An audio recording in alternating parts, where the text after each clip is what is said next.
Hi there, everybody. Welcome to another episode of the Cloud-Based Mayhem. My guest today is Nuno Virgílio. Nuno is, I think, the first pilot we've had on who calls Portugal home. He lives just outside of Lisbon. He's been chasing it for over half of his life, for 23, 24 years now. He competed in the X-Alps in 2011. He has a whole bunch of site records. He won a World Cup task back in 2012. He's been a national champion multiple times, and I've been asked by many people over the years to get him on the show, and we were finally able to connect. Great talk with a really fascinating person who has a lot of thoughts on flow and training and safety. He's never had an accident. His wife also flies, and his whole family flies. He got into his dad introduced him to flying way back when he was 17, and his wife flies. And at the end of this one, we hear about a pretty scary, crazy story about her getting sucked into a cloud and going over 5,000 meters, getting encased in ice and having a pretty intimate look at the other side. So a lot here, fascinating, fun talk that I think you're going to enjoy. Her full story is in the show notes about that cloud suck day. And Nuno also hosts a website called paragliding.bstoke.net. And the link for that's also in the show notes. That's kind of like an Airbnb for paragliders and for traveling pilots. So check that out as well. Enjoy this talk with Nuno. I really did.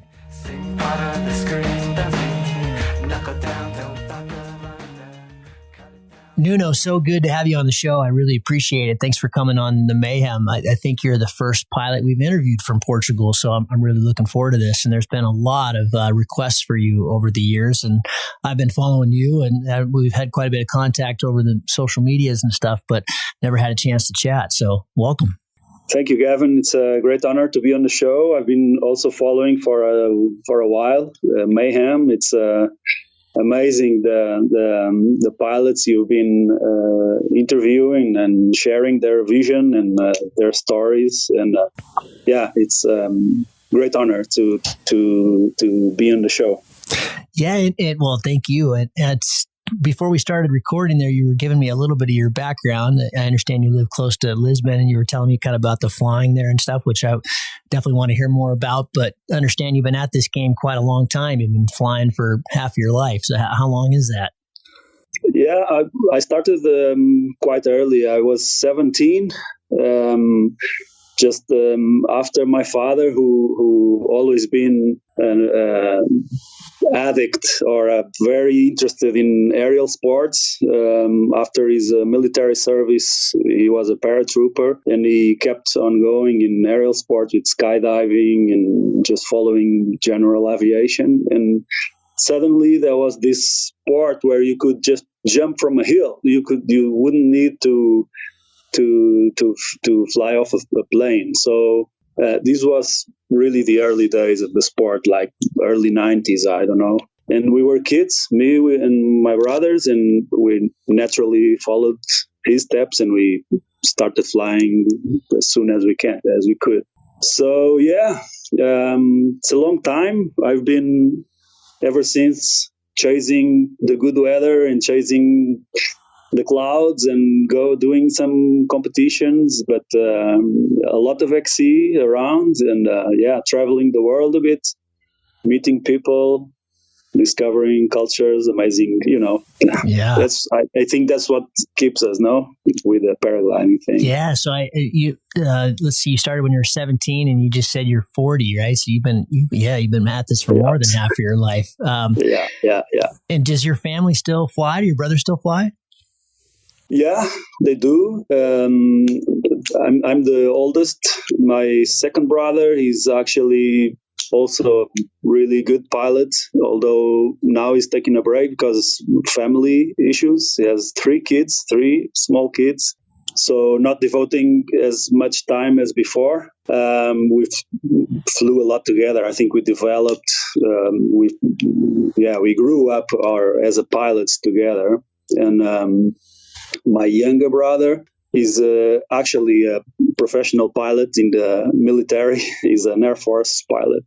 But he also flies paraglider since early age. And every now and then he gets his glider off and goes for some soaring in close to the place where he lives, just by the beach. So more relaxed flying. not doing competition or XC, but he's the real pilot in the family. Wow, cool.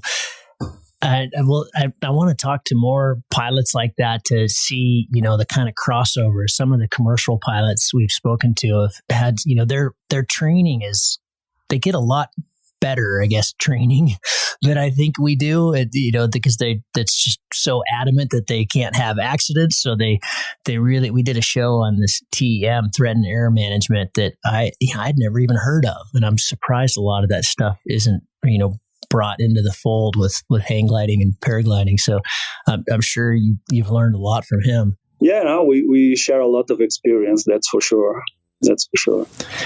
I didn't tell you I was going to answer that or ask this. So, it's kind of hard to do it on the spot, but when you think back at your, 23 years of flying now, do you have a flight that still just really stands out? Just something that one. Yes, I mean, several. It's hard to condense such a long time in just one single flight, but like maybe the longest I flew, or I don't know, maybe the most successful while competing, winning a World Cup task is always something, or breaking 300 Ks from your home spot is never done before, never repeated. So it was just a perfect day. So that's kind of memories that stick out. But for sure, there's many more. I remember the early days, the first time we flew, the four of us together, like my two brothers and my father all at the same time. It was kind of emotional. The first time I won this, first and only, I've done it only once, but winning a World Cup task after 100 Ks and beating the world's best pilots out there, it really makes you feel somehow special, no? So totally. These are the ones that stand out. Yeah. When was that, Nuno? That was back in 2012, I think. One of my favorite places in Portugal is actually a quite famous place for championships. We had the European just 2 years ago, and a couple of World Cups there, a World Championship way back in 2003. This, I think, was 2012 or 13. I'm not sure right now.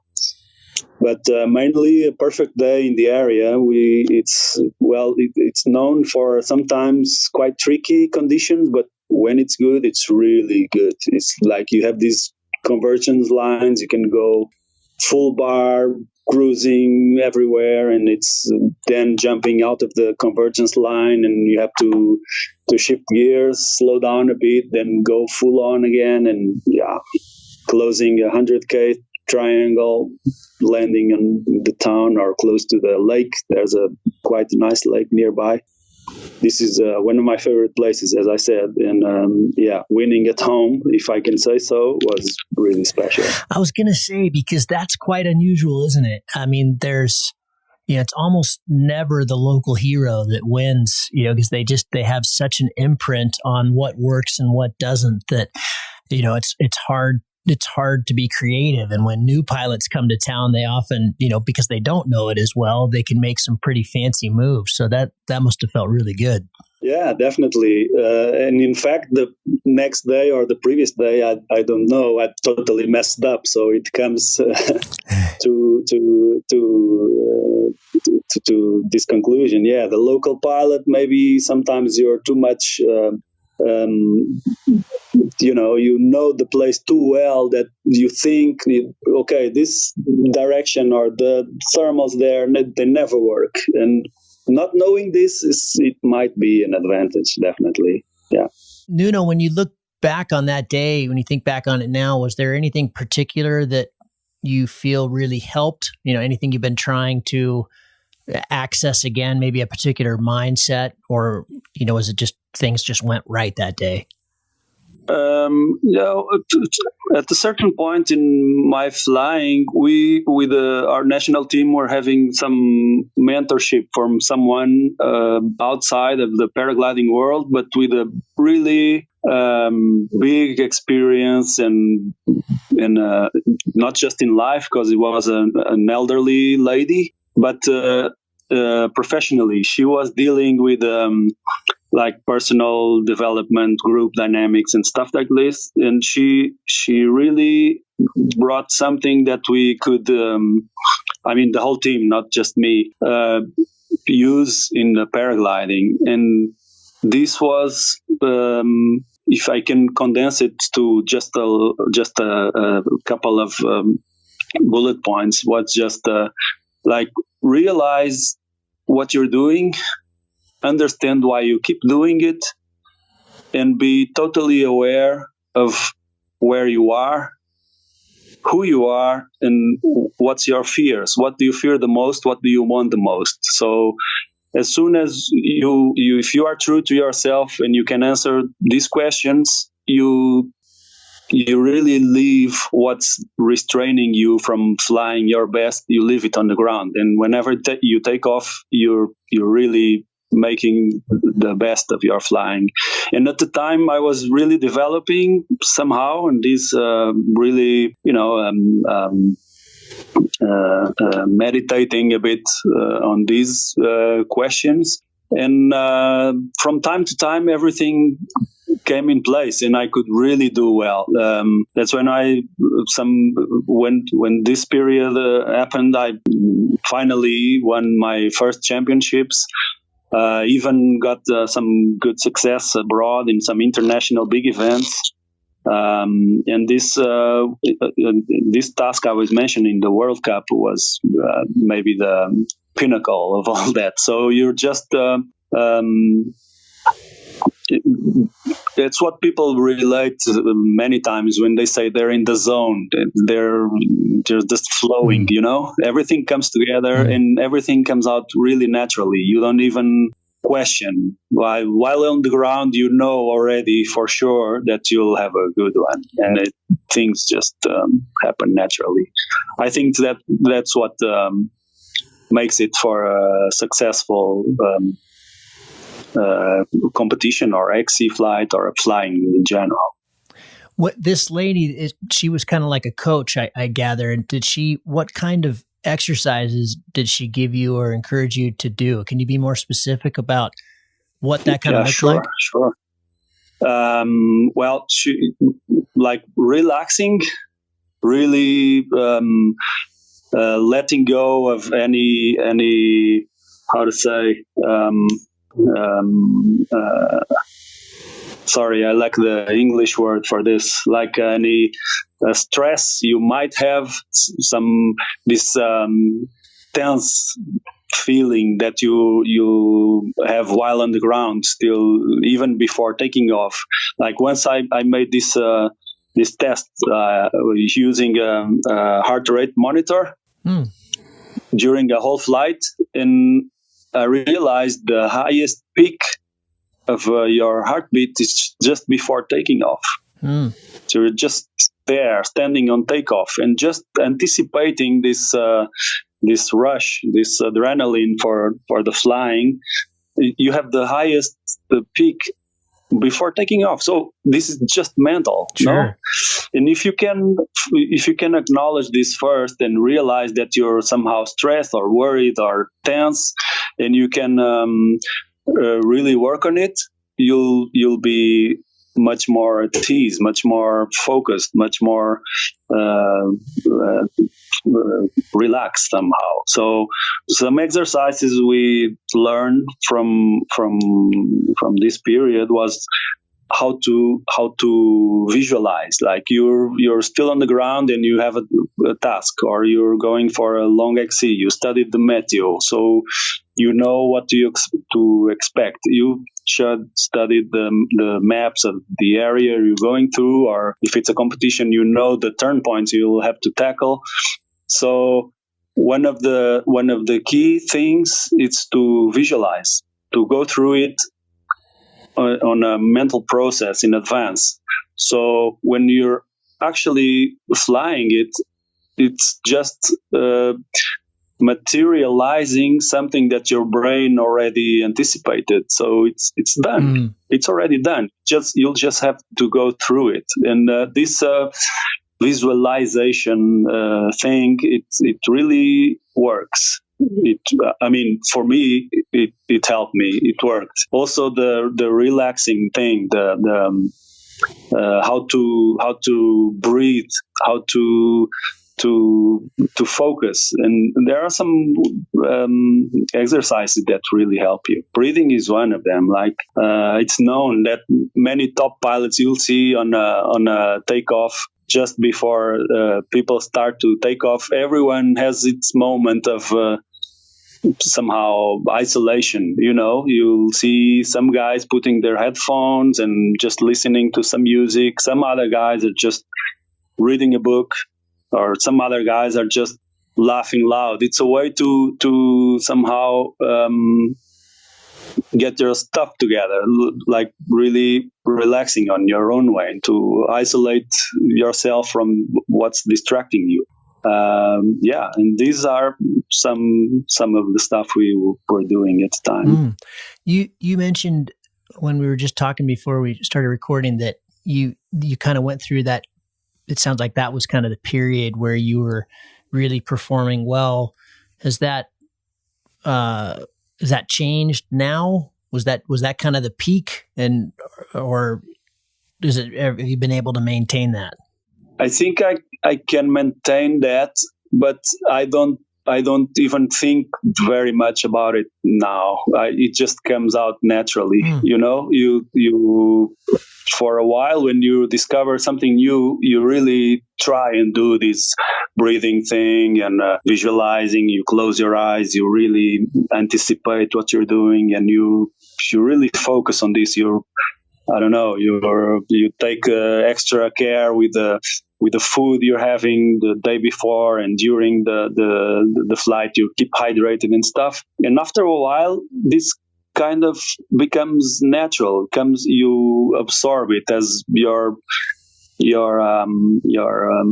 regular routines. And somehow, how I feel it is that right now it's so natural that I don't even think about it. So maybe I even by not thinking about it, maybe I lose a bit performance because I don't take it so seriously. But things still come out naturally. You switch to a different level, I would say, when things really become the standard. Like you do this.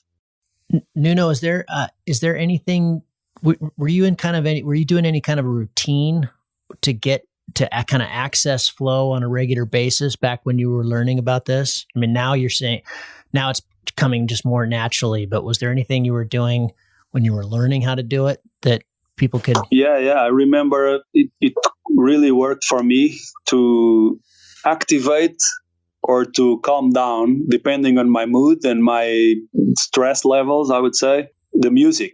I would just put my headphones on and listen to some calm, relaxed, some music that would act like an anchor to me. Like I could relate some songs that would take me to my safe place, or to bring back some good memories from moments where I would feel really, really well, really in the flow. And I would use this to recall the same feelings. So we would even call it like that, anchors. So because it really has a powerful effect. And with me, it worked. Like if I would feel that I was too stressed, I would put on some song that would make me feel calmer. Or if I would feel that, no, I need to activate, I'm too lazy here, I need to get pumped up, so I would put something else more like I'm a heavy metal fan, so Me too. You can imagine the kind of song that I would listen to. But it worked for me. and with different kinds. So I would suggest everyone could find their own. Like, what's your favorite song that takes you back to a perfect moment, everything was flowing, or it brings back some really good memories, and just put it on just before you take off. You'll see that you feel really good while flying. And what about when you're in the air? One of the things I've been struggling with lately is that I'm thinking too much, because I before I'll launch, I'll be thinking about, okay, I want to be really observant. But I also, I think I'm falling out of flow quite often when I'm flying, because I'm trying to be smart. I'm just trying to fly smart. I'm trying to, observe everybody else and think about the different lines, and, rather than just, my best flying is always on autopilot. When you, there's a lot of, Adele has talked about this a lot. I've been emailing her back and forth a ton, because she's done a lot of work on flow. But, you have to kind of put the thinking part of your brain aside. Yeah, I agree with that. I'm also a kind of analytical, rational guy, but I prefer to study and to think about stuff when I'm on the ground. If you overthink when you're flying, you're going to mess up. I feel it like you should more like follow your gut. Like, don't calculate too much before making a move. No, if you have a feeling, something tells me I should go there, don't think why should I go there and not the other way. No, just go. Just go, just do it, and act almost on impulse. Yeah, because it's not your brain that knows too much. It's your own self. It's your trust your intuition. Just let it. A good friend of us, a good friend of mine, a great pilot, Portuguese pilot. He already passed away, but he was one of the greats out there. He used to say something like this, getting in the flow. That was his definition somehow. It's when you stop flying and you start being flown. You know? So it's just a bigger thing that flies you. It's not you who's flying. You are flown. So it's I really can relate to this. It's when you just follow your intuition. You don't overthinking.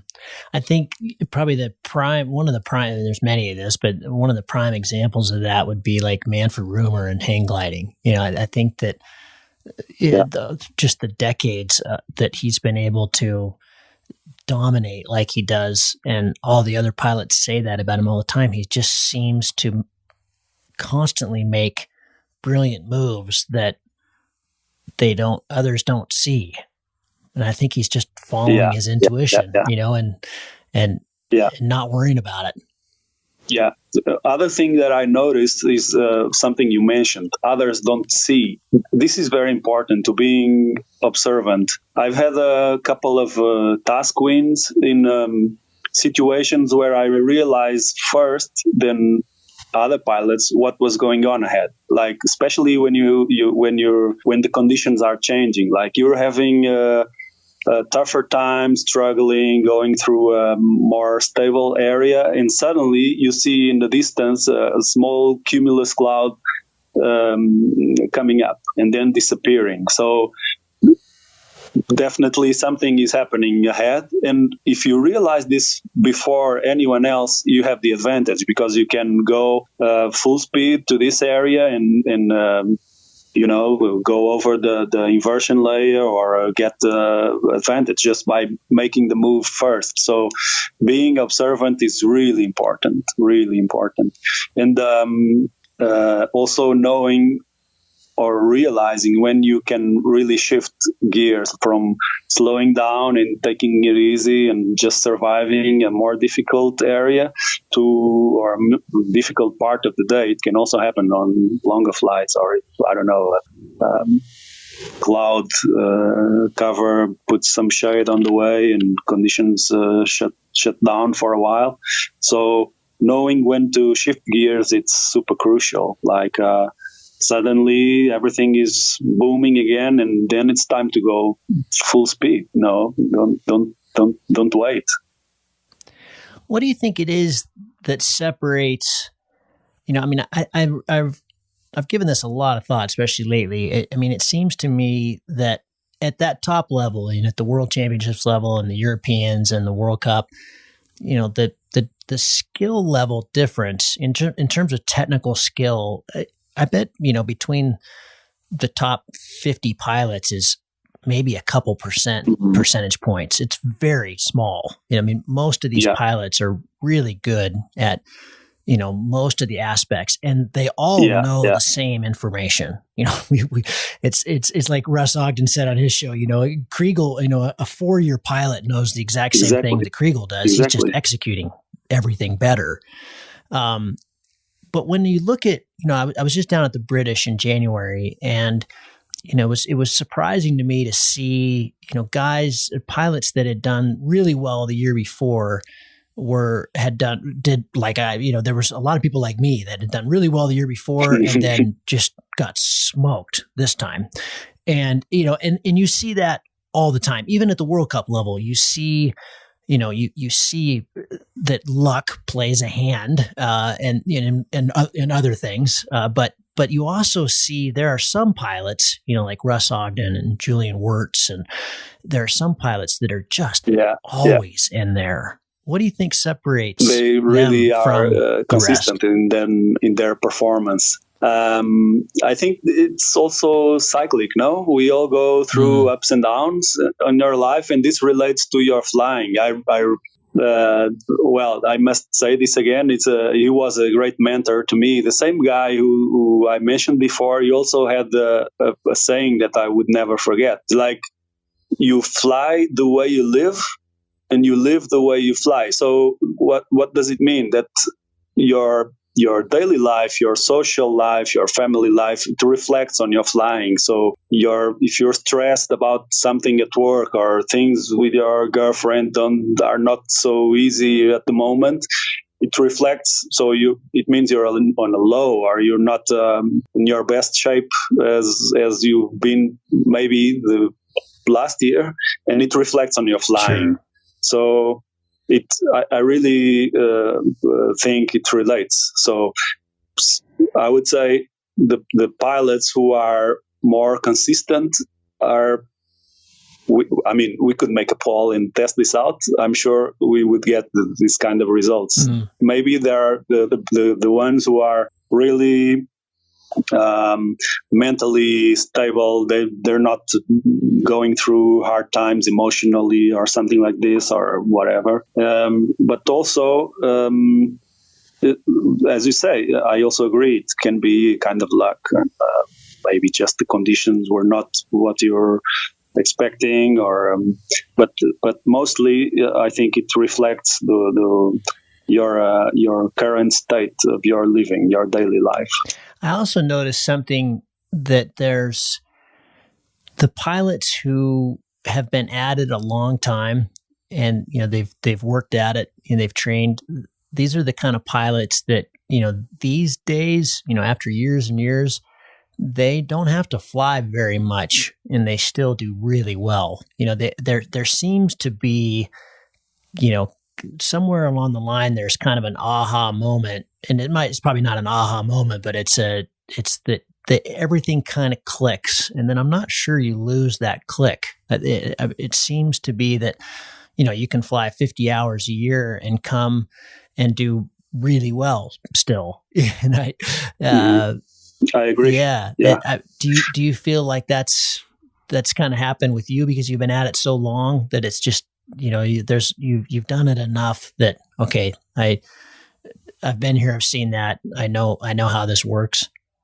Yeah, I definitely agree with that. It comes to a point when it becomes natural. You don't need to focus very hard on, so this now I have to really relax because I'm tense. I'm gonna take off. It's gonna be very hard race. No, so what was the exercise? lady taught me 10 years ago. I need to breathe and just really imagine how is it gonna be the thermals on this very last turn point, and then you don't think about it. You're so at ease with it that it just becomes natural. It comes out really. It's part of your nature. You've been at this game a long time. What are you excited about these days? That's a good question. As I said before, I really love XC. I fly quite a bit on my area all along the country because Portugal is not that big country, but we already run out of new routes almost. So we fly a lot into Spain. And what excites me these days is to really study new possibilities because, I went all directions possible.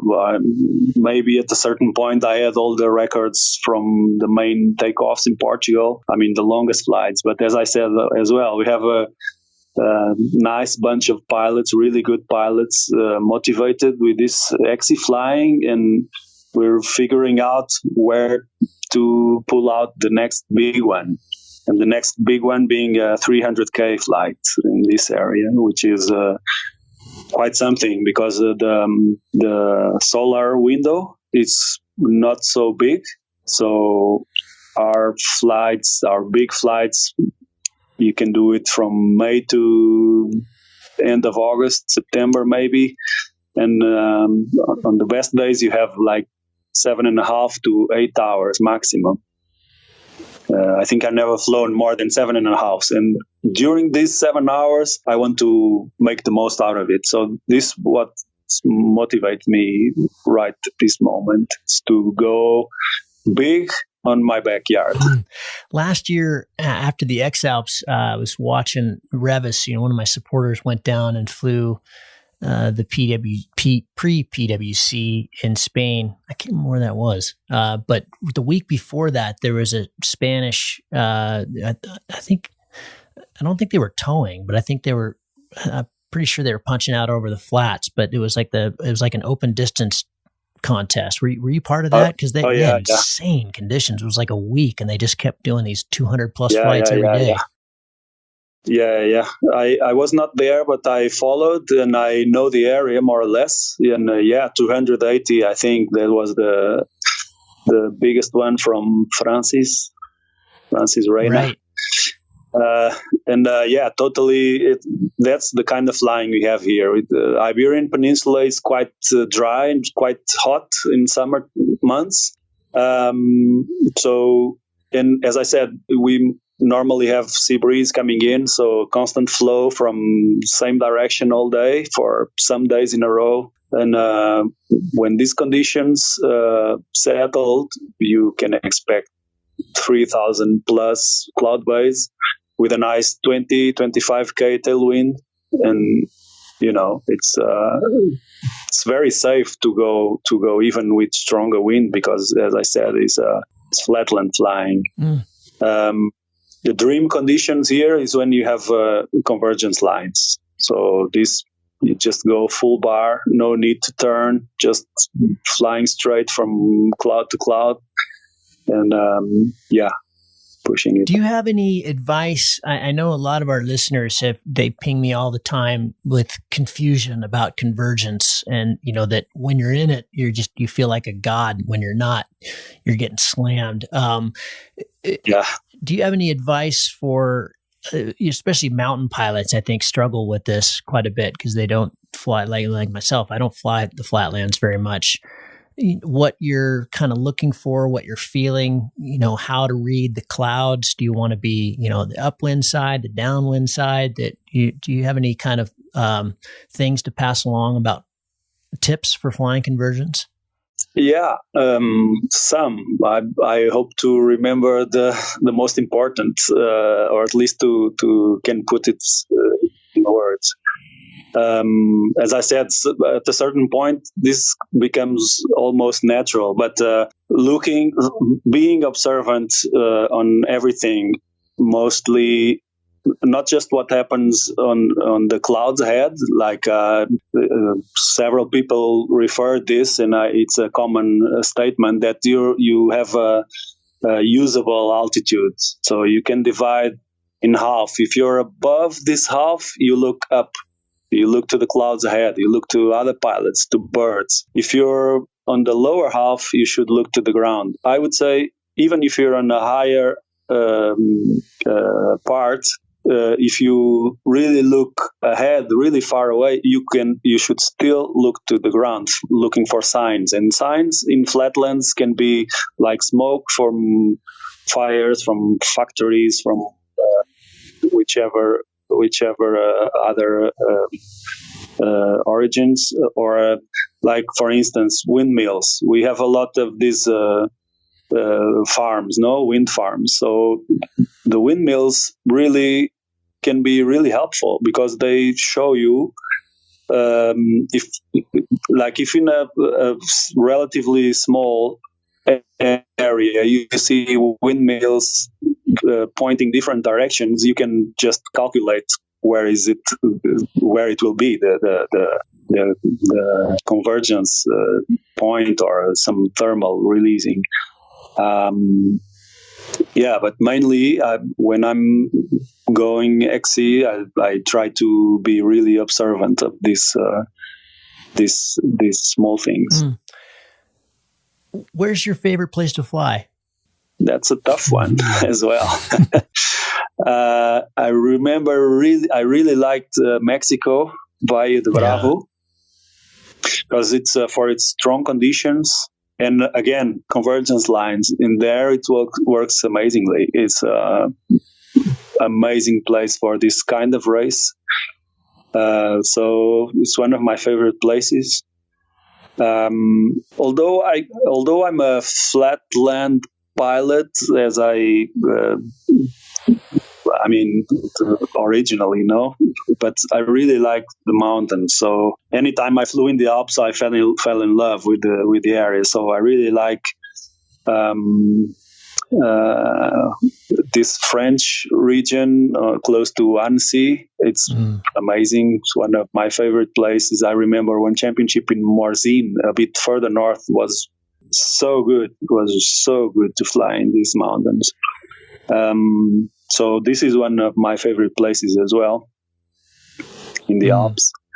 I remember Saint-André on the Southern Alps. It was, it helps that I also had a successful result there in a European championship.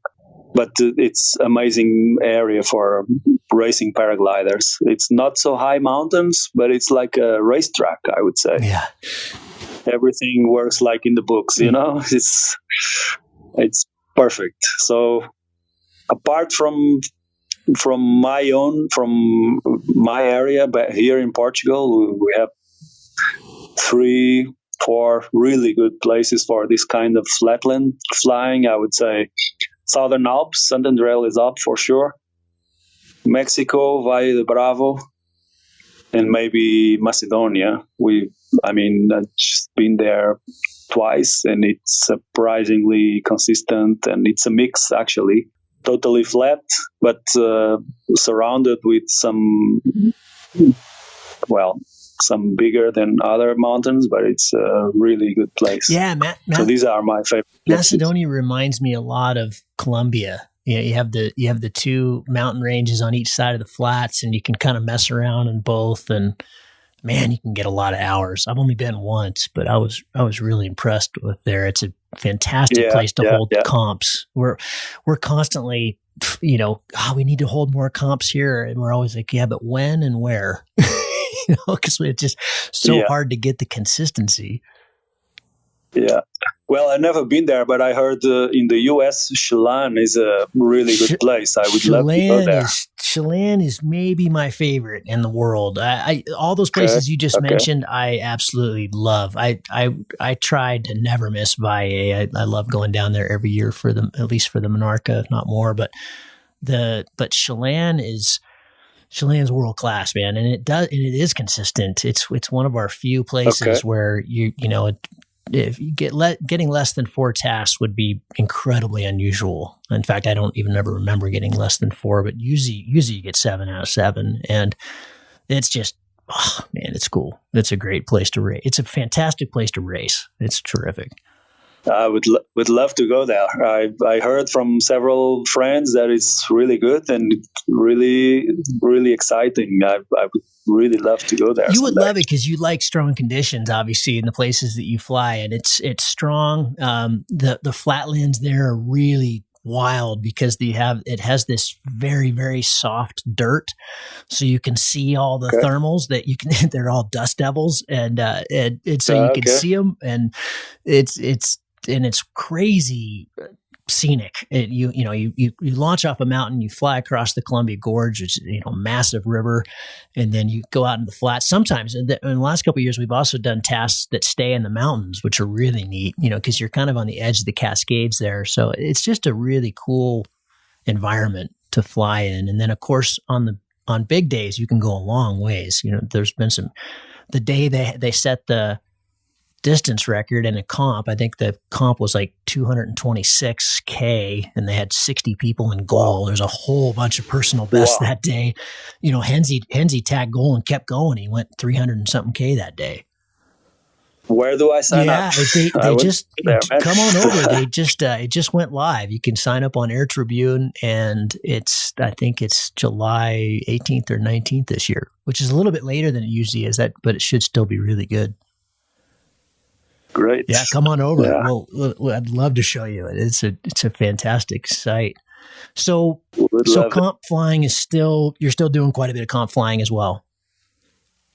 Yeah, I mean, not as much as I would like, because I really like to hang out with this tribe. No, we all belong to flying junkie community. No, junkie in a good sense. I mean, of course. Sure. No, I really like to fly among friends and to race. It's where you really learn.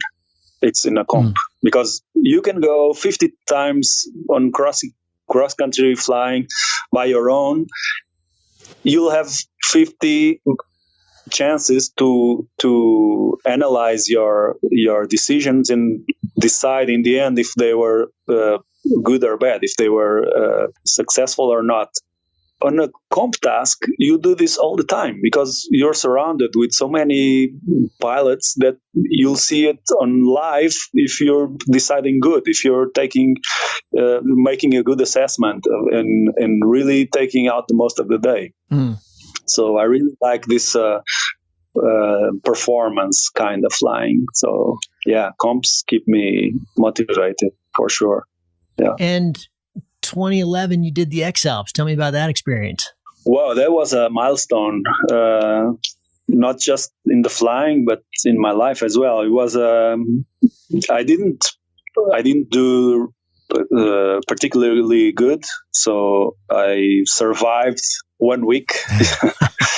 It was really tough, the conditions on that year. 2011 was epically bad. Yeah, it was really bad. The first day was okay, but then we had 4 or 5 days in a row with a strong wind and rain. So while I was flying, the first day I could really do well.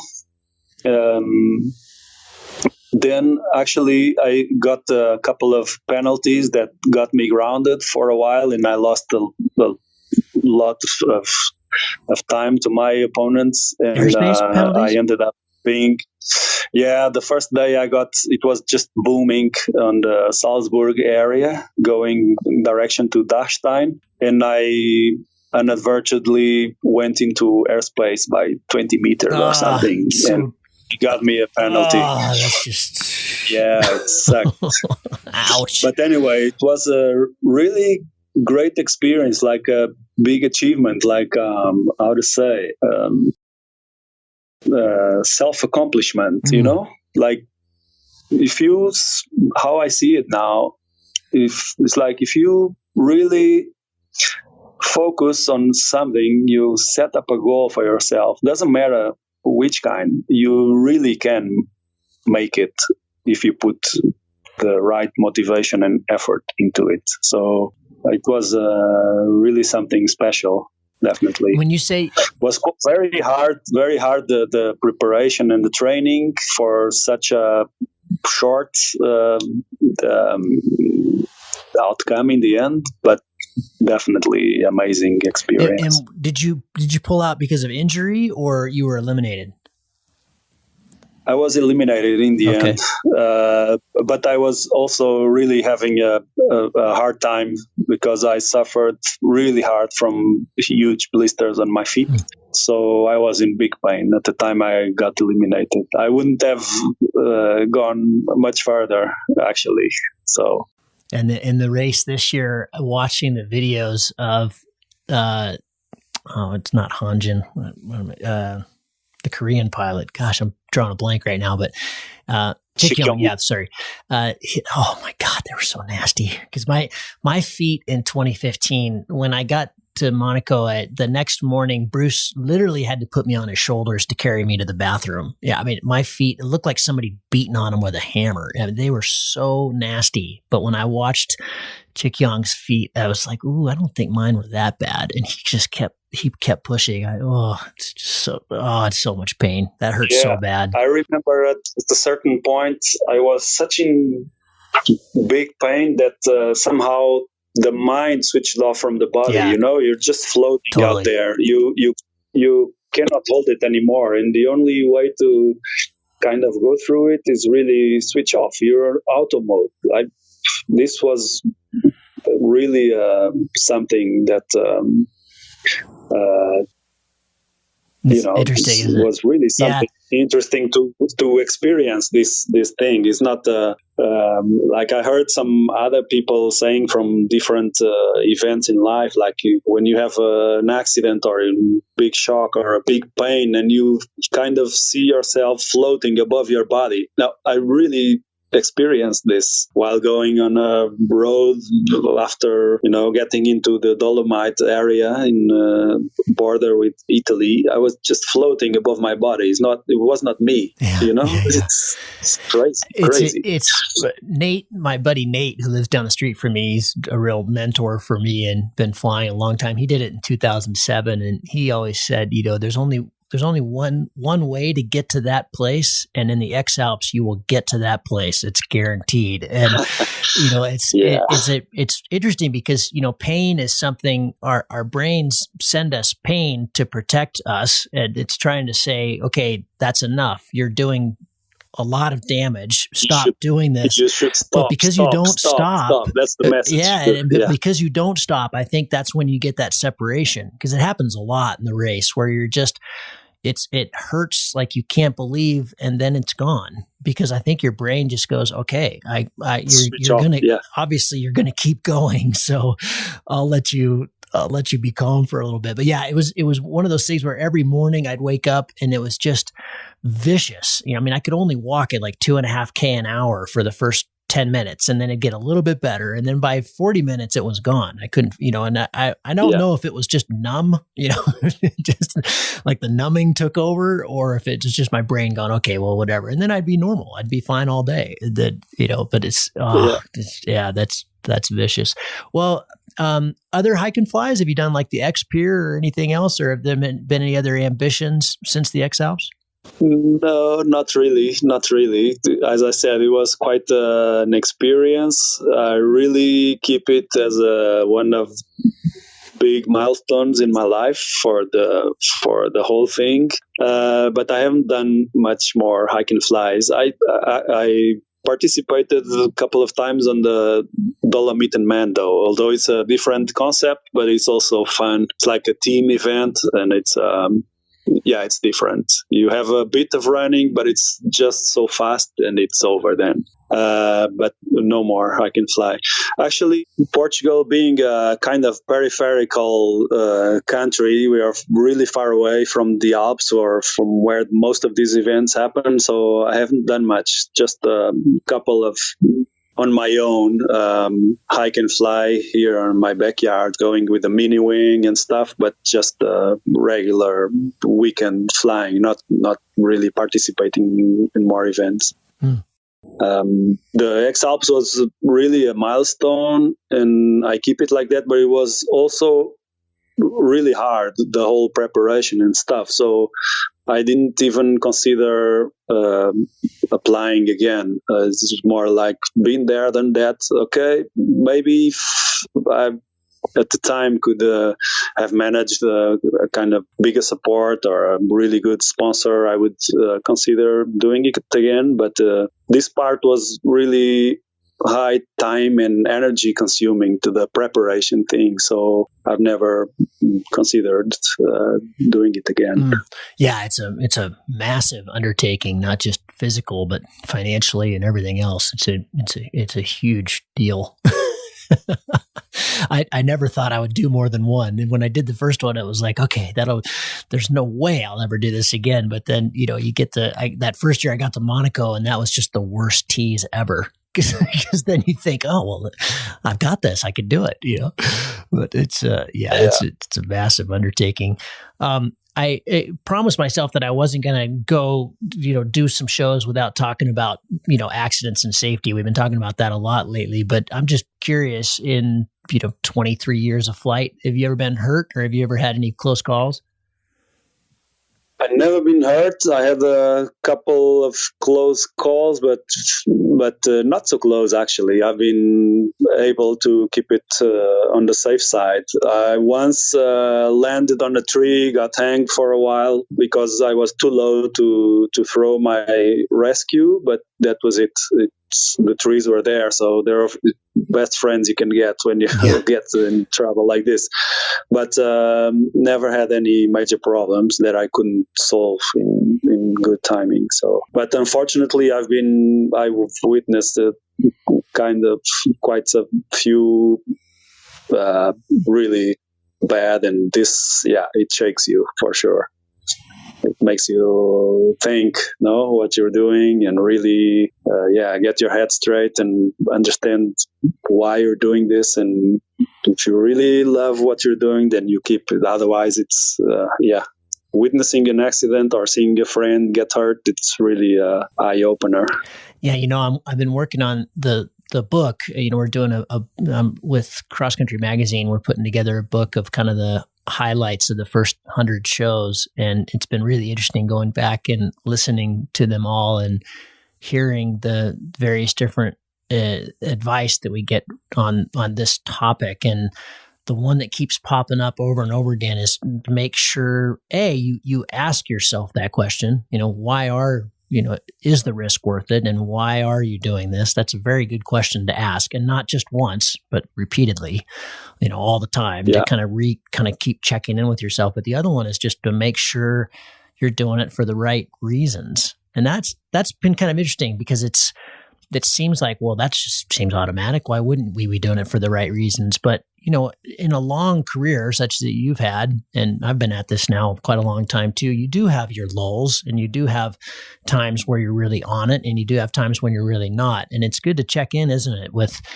that? And, where am I today? Where am I right now? And like you said, when you have the different factors in your life that are affecting you, as we all have, jobs and relationships and everything else, that can play a major role. And so if you're not doing it for fun and enjoyment, then you really should be thinking about not doing it. because what's the point? Definitely. I recall 3 questions that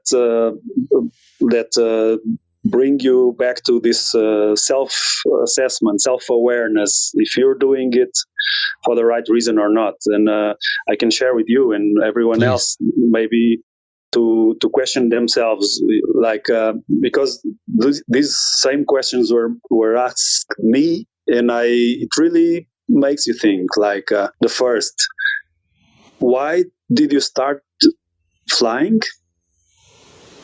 The second is like, why do you keep flying? Why you're still flying? And the third, which may not even be connected to flying itself, but in life in general, is what's your biggest fear?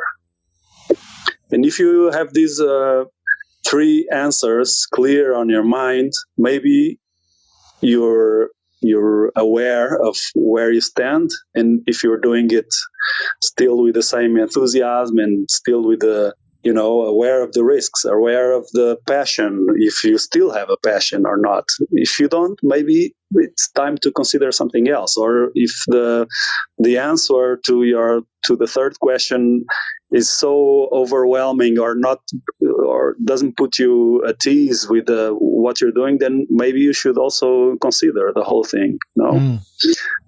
And yeah, that's just it seems very innocent, but it can really help you to self-assessment somehow. When I look back at my own experience, not just with flying but life, the times I've gotten in real trouble have been when I've forced it. And I think that when you force something, you're trying to put yourself, you're square trying to put yourself in a circle. It just doesn't fit. Yeah. If you could rewind the clock to your 50-hour self, so back when you were 17, 18 and learning how to fly on the coast of Portugal, is there any advice you wish you would have gotten or something you would have changed in your career of flight?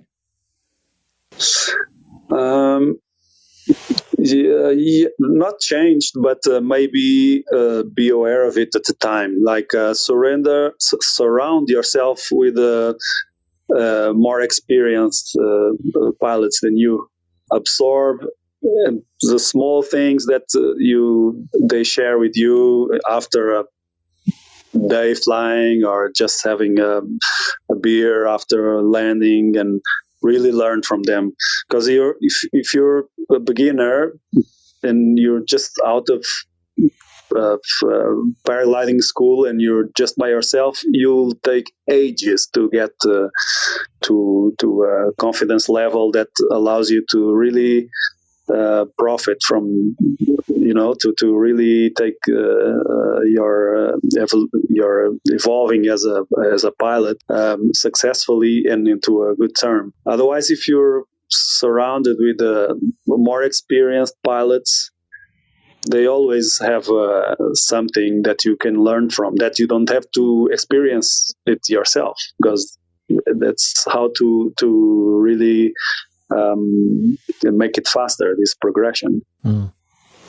So that's my advice for a low airtime pilot. Great so advice. Stick with the gang, go flying together. Don't stay by yourself. Go with friends.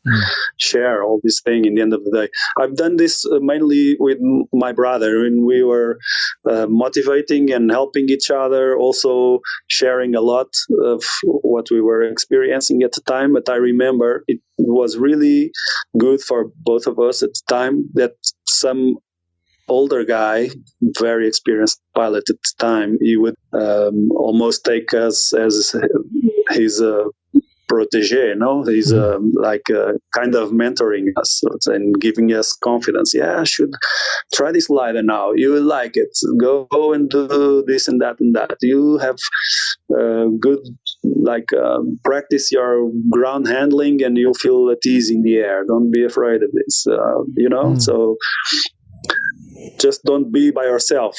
Share things, get integrated in your local club, whatever, and go flying together. Yeah, This helps a lot.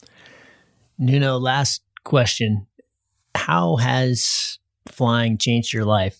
Because it's defined much of your life. You've been at this over half of it. Yeah, well, a lot, actually. Most of your free time, you're not thinking in your next weekend or your next holidays as regular people do. I think you're not thinking, okay, let's go and discover this new country or travel to this other city. No, you're going to a flying spot, actually, right? You take the paragliding as an excuse to fly, not the opposite. So mainly I think I don't speak just for myself. No, all of us that fly for a while, you get to this point that everything is around the flying, and you walk outside always checking out the birds and, wow, look at these clouds, Yeah. So, we spend a lot of time. Even sometimes we spend a lot of time wandering around with our heads up in the air, don't we? My wife is constantly just like, "What are you looking at? What do you mean? What am I looking at? I'm looking at the possibilities. It's up there. It's not down here." Yeah, even like it changed my life in a really permanent way, if I can say so. Like, I met my wife at a comp, so she is also flying, so we have common goals in this, and sometimes we even laugh of ourselves, like watching a movie and there's a very intense scene going on, and the comment we make is like, whoa, look at that nice sky in the background. We don't give a damn about the speech or about the That's great. Okay, well then I lied. That wasn't my last question, because I didn't know that. It's super interesting to, I'm sure, have a partner who flies. Tell me about that. Yeah, it sure is. We like you make plans together. Actually, when we decide what's the plan for the next holidays, is where are we going to go flying? No, it's to have someone that understands this passion, and you don't need to put it into words, because she knows. Right? Like, how do you explain someone who doesn't fly that you really need to go chase this cloud streak that you see at distance? Or there's a really good forecast for the weekend, really massive day coming in, and you really need to go flying. How do you explain this to your partner that you're going to miss the family lunch or family gathering because there's something really much more important than this? So you don't need to explain, because she knows when she's a pilot herself as well. So this is a big advantage, I would say, for couples that where both fly. It's just the sharing of the same common passion somehow. Yeah, I mean, and actually we've been flying quite a lot together in even long XC. I would say my wife, she became quite a good XC pilot, and she really likes it. She also has some interesting not just accomplishments, but some really interesting events, even life-changing, because she had once like cloud suck. And this was very, at the same time, disturbing, but on the other hand, very, I would say, almost enlightening or enriching in her life, because she went through some very intense moments, being cloud sucked to up to 5,000 meters inside the cloud. Oh. Anyway, it's just a side story. We could maybe develop on this for another episode, if you like. Yeah, that sounds, I want to hear about it right now, but I've got to run to this appointment. But that sounds crazy. Holy cow, that's scary. Yeah, but she it actually was a really good day. We studied the weather together. There was no risk of overdevelopment, just a really perfect cumulus, high cloud base and stuff. We went over 200 together, both of us, and a bunch of other fellow pilots. But there was this one cloud that really had, I don't know, maybe a stronger thermal close to base, and this one grew a lot more than the surrounding clouds, and she got disorientated. She got lost inside the cloud, and she couldn't figure it out how to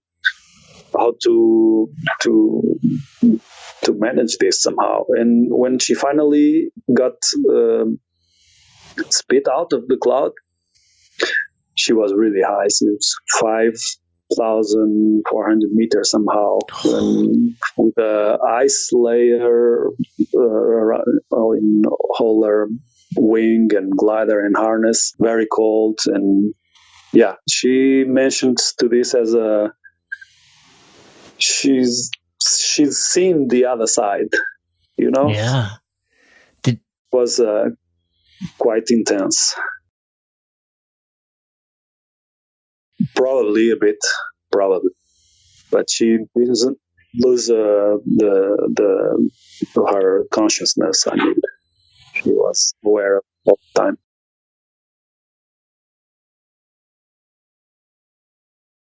No permanent. No. Just at the time, the moisture just froze on her, and it was quite cold, but she managed to finally come out. And then she had a long glide down to earth and to digest all this, and but actually it was scary. But as I said,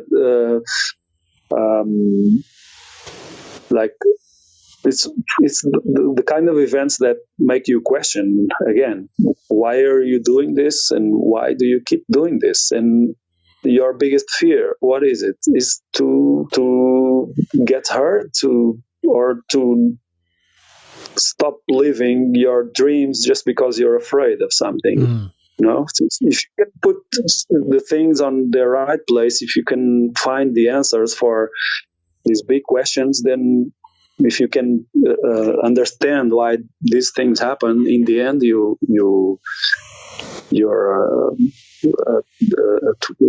okay with yourself, and you or not.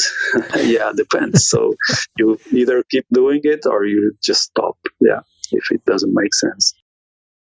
Perfect place to stop. Nuno, thank you so much. We're going to have to get your wife on the show, I think, to hear that complete story. That's it sounds like quite an intense day and intense aftermath. And I want to hear about, kind of like you said, seeing the other side. I can relate. I've had a few of those.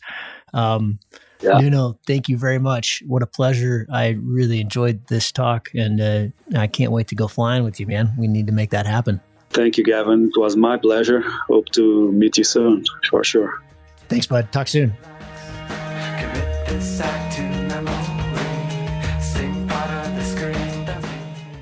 If you find the Cloud-Based Mayhem valuable, you can support it in a lot of different ways. You can give us a rating on iTunes or Stitcher, or however you get your podcast. That goes a long ways and helps spread the word. You can blog about it on your own website or share it on social media. You can talk about it on the way up to launch with your pilot friends. I know a lot of interesting conversations have happened that way. And of course, you can support us financially. This show does take a lot of time, a lot of editing, a lot of storage and music and all kinds of behind the scenes cost. So if you can support us financially, all we've ever asked for is $1 a show.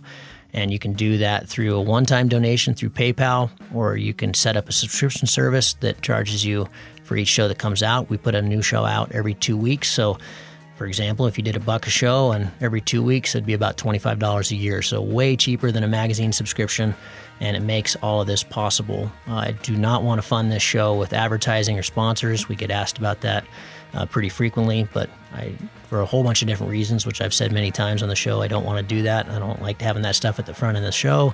And I also want you to know that these are authentic conversations with real people, and these are just our opinions, but our opinions are not being skewed by sponsors or advertising dollars. I think that's a pretty toxic business model. So I hope you dig that. You can support us. If you go to cloudbasedmayhem.com, you can find the places to support. You can do it through patreon.com/cloudbasedmayhem. If you want a recurring subscription, you can also do that directly through the website. We've tried to make it really easy, and that will give you access to all the bonus material, little video casts that we do, and extra little nuggets that we find in conversations that don't make it into the main show, but we feel like you should hear. We don't put any of that behind a paywall. If you can't afford to support us, then just let me know and I'll set you up with an account. Of course, that'll be lifetime, and hopefully you're being in a position someday to be able to support us. But you'll find all that on the website. All of you who have supported us or even joined our newsletter or bought Cloud-Based Mayhem merchandise, t-shirts or hats or anything, you should be all set up. You should have an account. You should be able to access all that bonus material now. Thank you so much for listening. I really appreciate your support, and we'll see you on the next show. Thank you.